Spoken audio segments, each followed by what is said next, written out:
हजुर नमस्ते नमस्कार ढोकदिया। अब आजले म तमुनका माझमा परदेशी रेबार कार्यक्रम लिएर उपस्थित भइगयो देखा सुदूरपश्चिमको भाषा कला संस्कृति जगेर्ना गर्दै लखाए खोलिया कार्यक्रम देखा तमुनले आफ्नै भाषामा लेखबर पठाएका हाम्रो सुदूरपश्चिमतिर गाइने ठाडी भाकाका रूपमा एक हाम्रा सुदूरपश्चिमका डाँडा पाखानमा गाइने गीत एक तमुन लेखबर पठाउँछ देखा म तमुनका लेखबर पठाएका गीत तमुनका माझसम्म पुर्याउने काम धेरैभन्दा धेरै साथीनका मोबाइलका सेटसम्म पुर्याउने काम हामीले गरिरहेका देखा म ढिला नगरबाट एकजना मित्रनकी चिठी समाउनु के लेख्दा भए म मदन राज रोकाया कालीकोट जिल्ला पाताला गाउँपालिका वार्ड नम्बर 3 धैलागु हो हाल बिरानो मुलुक भारतको अरुणाञ्चल तिब्बत सीमाबाट गीतको बोल जीवनमा आधारित छ वाचन गरिदिनु होला भनेर लेख्दा देखा मित्र तमले लेखबर पठाएका गीत एकदमै वाचन गरिदेऊ थोडा ढिलो चाँडो हुन्न हजुरलाई मिठो सम्झना छ बाँकी गीतबाट भनेर खान एकदम हजुरले सम्झिदिएर हमनलाई धेरै गीत पठाएर धेरै सहयोग गरेछ को ढिला नगरबाट म उनले लेखा गीततिर जानु तम सुनिबर साथ दिए हा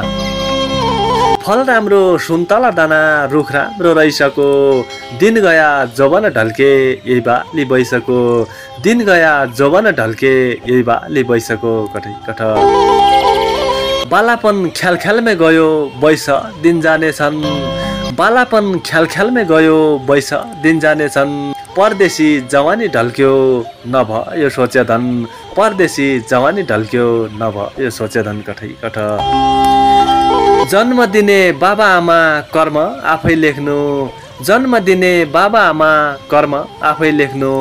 अहिले त धरतीमै फुल्छौँ भोलि स्वर्ग टेक्नु अहिले त धरतीमै फुल्छौँ भोलि स्वर्ग टेक्नु कठै कठ जुन लाग्दो पुन्युका पाला तारा सधैँ भारी जुन लाग्दो पुन्युका पाला तारा सधैँ भारी जन्म होइजा मनुष्यको नस्ताउने गरी जन्म होइजाऊ मनुष्यको नस्ताउने गरी कठै कठ गीत लेख्ने रचना रच्ने मम दन रोकाया गीत लेख्ने रचना रच्ने मम दन रोकाया गीतको शब्द मन छुनेछ सुनि नसोकाया गीतको शब्द मन छुनेछ सुनि नसोकाया कठै कठ उनले भतै निका गीत लिएर कानपुर तमुनका माझमा मदन रोकायाजीले लेखबर पठाएका गीत पो राखिदिए तमुनलाई कसा लाग्दा सुनिबेर कमेन्ट गर्दा जिन बिसर्या तमुनलाई यसरी लेखबर पठाउने मन भ्याबटी राकेश धामी फेसबुक पेज र धामी राकेश अफिसियल युट्युब च्यानललाई तम सब्सक्राइब गर्बटी तम आफ्ना गीत लेखबरी पठाउन सक्नुहुन्छ पो श्रोतासँग आज